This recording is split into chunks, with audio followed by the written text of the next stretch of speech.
Herbert Clark Hoover, 31st President of the United States. He died this morning at his suite in the Waldorf Astoria Hotel in New York.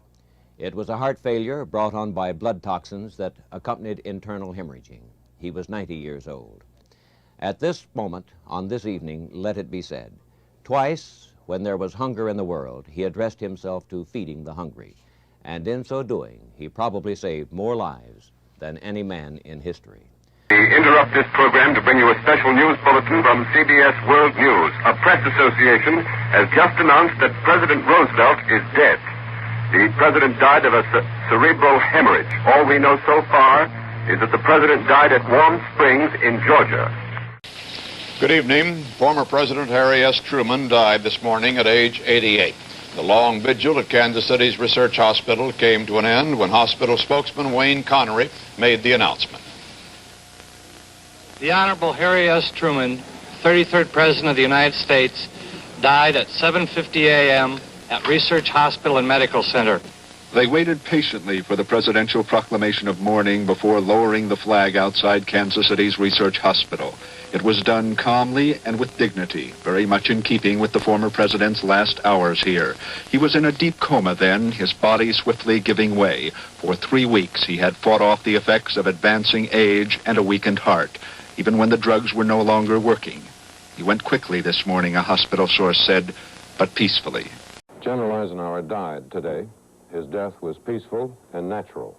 He was 78 years old, and it was the end of a life so filled with accomplishment and achievement and honors that even though it was a long life, it could hardly have held anymore. Down to the end, he remained one of the most popular of all Americans. Last year, it was widely said, and perhaps accurately, that if he had been a little younger and healthier, and had it been legally possible, he could have been elected president again. He survived 7 heart attacks, a stroke, and a variety of surgery. But finally, today, his heart was so weakened it could no longer function, and he died of congestive heart failure. Here is a flash from the Associated Press, Dateline Dallas. 2 priests who were with President Kennedy say he is dead of bullet wounds. There is no further confirmation, but this is what we have on a flash basis from the Associated Press. 2 priests in Dallas who were with President Kennedy say he is dead of bullet wounds. From Dallas, Texas, the flash, apparently official, President Kennedy died at 1 p.m. Central Standard Time, 2 o'clock Eastern Standard Time, some 38 minutes ago.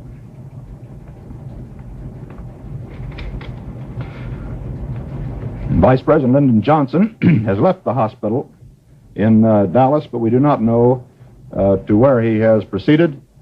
Presumably, he will be taking the oath of office shortly and become the 36th President of the United States. I'm talking to Tom Johnston, the press secretary for Lyndon Johnson, who has reported that the 36th President of the United States died this afternoon in an ambulance plane on the way to San Antonio, where he was taken after being stricken at his ranch, the LBJ Ranch in Johnson City, Texas. He was stricken at 3:40 p.m. Central Standard Time, 4:40 Eastern Standard Time. We're going to interrupt this program for a special bulletin. We will pause for a moment first to let our other stations around the nation join us.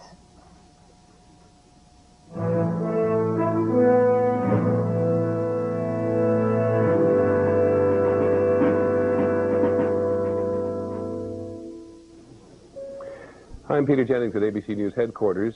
We have heard just a couple of minutes ago that President Nixon may have died, and we emphasize that is a rumor at this point.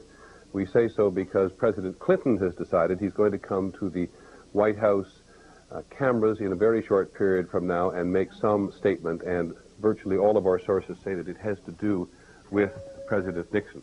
But as soon as we're able to confirm that for you, we will be right back.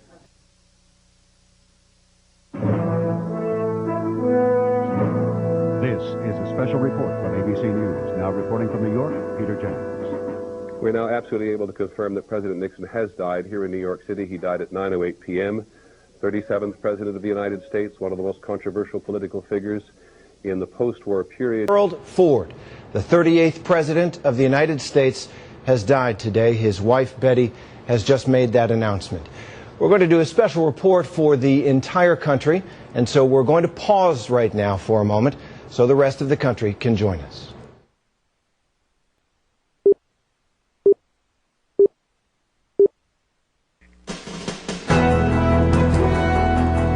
This is an ABC News special report.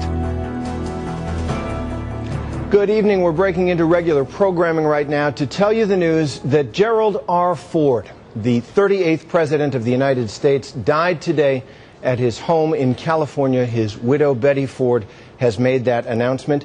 President Ford was 93 years old. He died at home, surrounded by members of his family, including his wife of more than half a century, Betty Ford. This is an NBC News special report.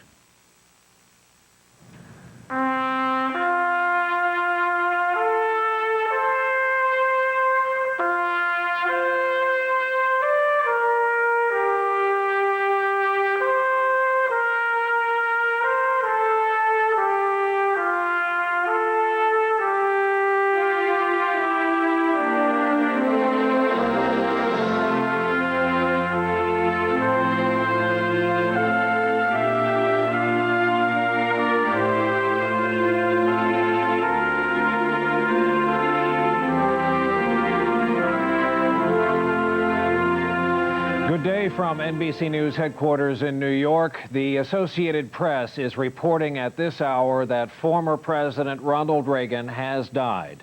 Death apparently came moments ago at his California home, surrounded by family, most of whom flew in the overnight hours, after the former president's health went into a steep decline over just the past several days. This is an ABC News special report. The death of President George Herbert Walker Bush. I'm Linda Lopez at ABC News headquarters here in New York. We are coming on the air because we have some very sad breaking news. George Herbert Walker Bush, the 41st President of the United States, has died at the age of 94. And his death comes just 7 months after burying the love of his life, his beloved wife, Barbara. The two were married for more than 73 years.